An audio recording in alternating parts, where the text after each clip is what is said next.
चांद के दक्षिणी ध्रुव पर उतरना किसी भी देश का लक्ष्य होता है और भारत ने चंद्रयान-3 को एक ऐसी जगह पर उतारा जहां उतारना एक सपने जैसा था।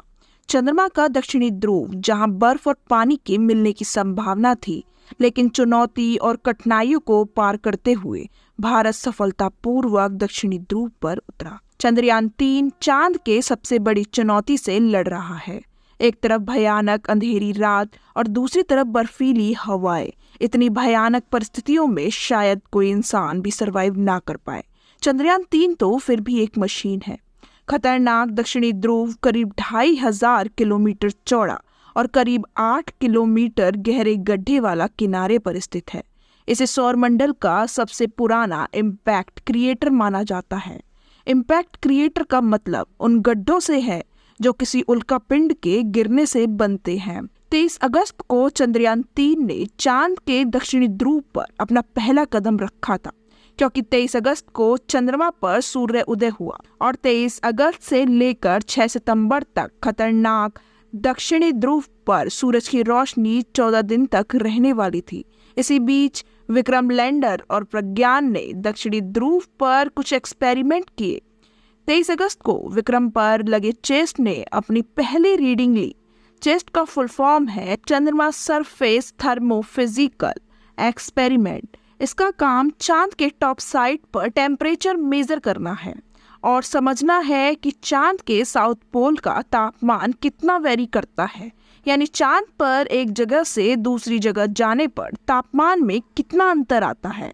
तापमान मापने का काम चेस्ट पर लगे एक प्रोब करता है। चेस्ट पर 10 अलग अलग सेंसर लगे हैं और प्रोब 10 सेंटीमीटर की गहराई तक जा सकता है। इस मेजरमेंट के बाद हर कोई हैरान रह गया। रीडिंग में देखा गया कि चांद की मिट्टी में 1-1 सेंटीमीटर नीचे जाने पर टेम्परेचर 10 डिग्री सेल्सियस बदलता है। सरफेस पर टेम्परेचर -60 डिग्री था और सिर्फ 8 सेंटीमीटर नीचे जाने पर टेम्परेचर -10 डिग्री हो गया, जो काफ़ी बड़ा टेम्परेचर डिफरेंस देखा गया। और इसके बाद इसी दिन इसरो ने 2 तस्वीरें जारी की।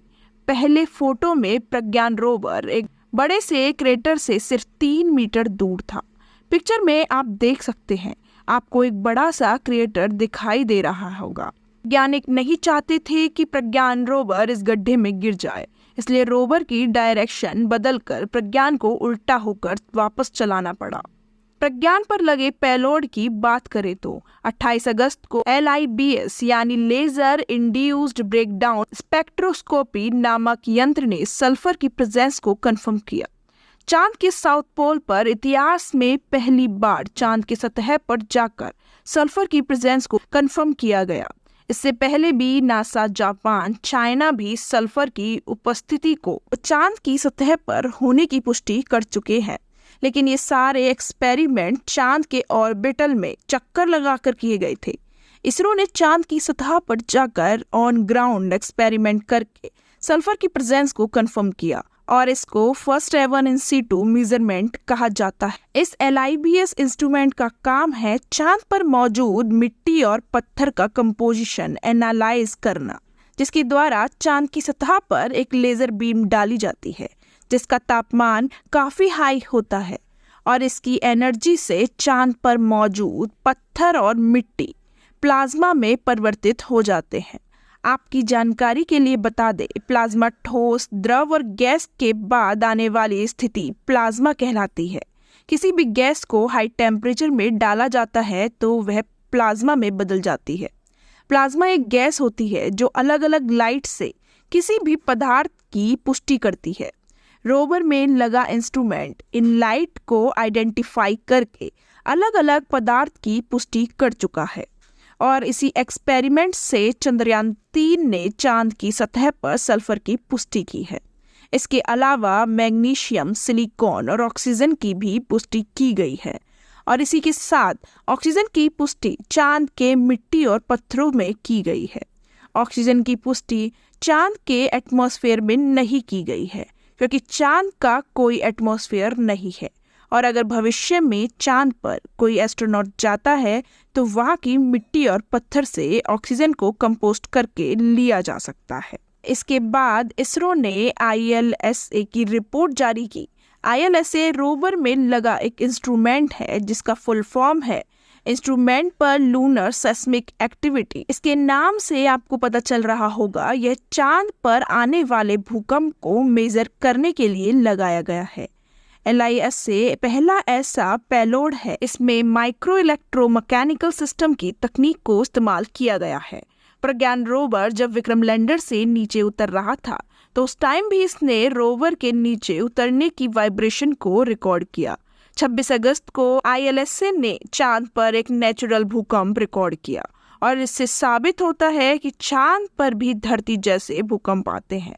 यह सारे एक्सपेरिमेंट जो प्रज्ञान रोवर और विक्रम लैंडर ने 23 अगस्त से लेकर 6 सितंबर तक किए और इसके बाद प्रज्ञान और विक्रम लैंडर दोनों को स्लीप मोड में डाल दिया गया।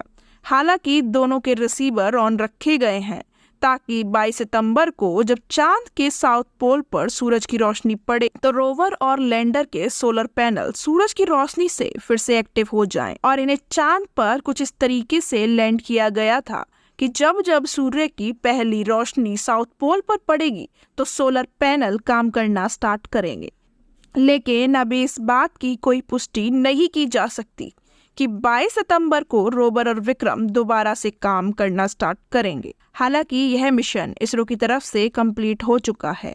जितने एक्सपेरिमेंट इसरो को करने थे सारे पूरे हो चुके हैं, लेकिन फिर भी इसरो के वैज्ञानिक चाहते हैं कि विक्रम लैंडर और रोवर 22 सितंबर को दोबारा से अपनी नींद से जागकर चांद की धरती पर दौड़ने लगे।